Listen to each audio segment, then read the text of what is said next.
Assalamualaikum warahmatullahi wabarakatuh. Selamat sore murid ibu semua. Semoga murid-murid ibu semua tetap bersemangat. Hari ini kita akan mempelajari kompetensi dasar tentang teks laporan hasil observasi. Setelah kalian mengikuti pelajaran hari ini, yang pertama, kalian harus mampu memahami pengertian teks laporan hasil observasi. Yang kedua, kalian harus mampu memahami struktur teks laporan hasil observasi.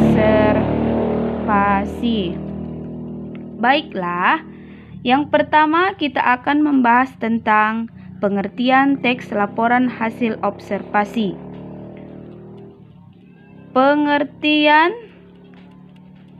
teks laporan hasil observasi adalah teks yang berisi informasi yang menjelaskan suatu objek dari hasil pengamatan. Misalnya, objeknya adalah bunga.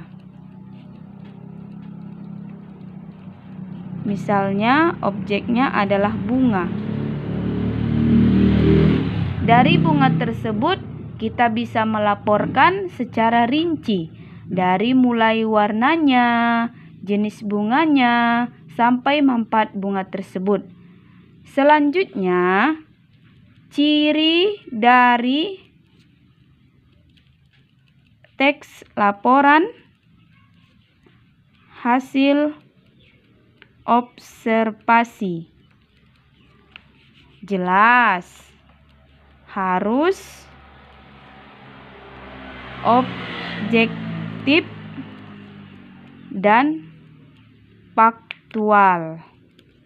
Misalnya, kita tidak boleh membuat laporan bersifat bohong. Jadi harus benar-benar konkret dan apa adanya. Selanjutnya,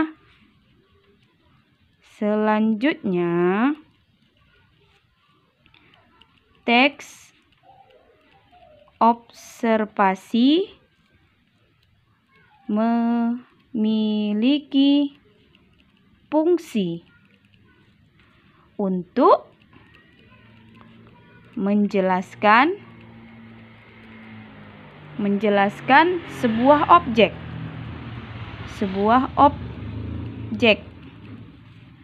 dari pengamatan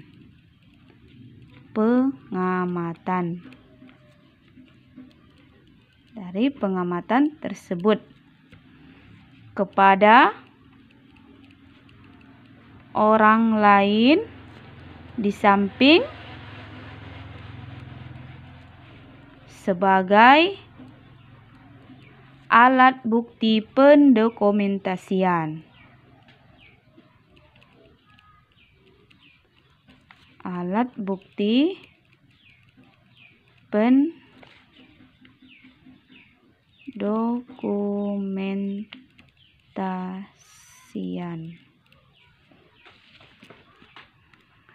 Nah, baiklah, kita masuk ke struktur teks laporan hasil observasi.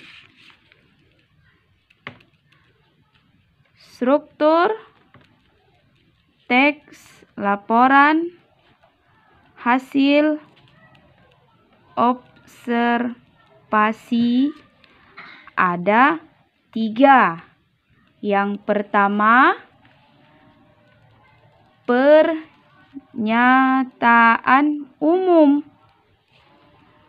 atau bisa disebut dengan klasifikasi. Di dalam struktur pernyataan umum, misalnya menggambarkan gambaran umum tentang objek dan ditandai dengan kalimat definisi dengan kata ialah, adalah, merupakan, dan yaitu. Yang kedua, deskripsi bagian. Di dalam struktur deskripsi bagian, terdapat beberapa bagian objek yang dijelaskan, baik secara rinci, mulai dari karakteristik, jenis, maupun sifatnya. Tentu saja dari hasil pengamatan objek tersebut. Yang ketiga, deskripsi manfaat. Dalam deskripsi manfaat, menjelaskan manfaat dari objek yang dilaporkan.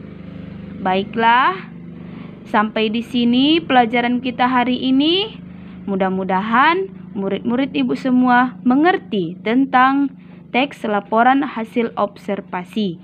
Ibu sudahi dengan salam. Assalamualaikum warahmatullahi wabarakatuh.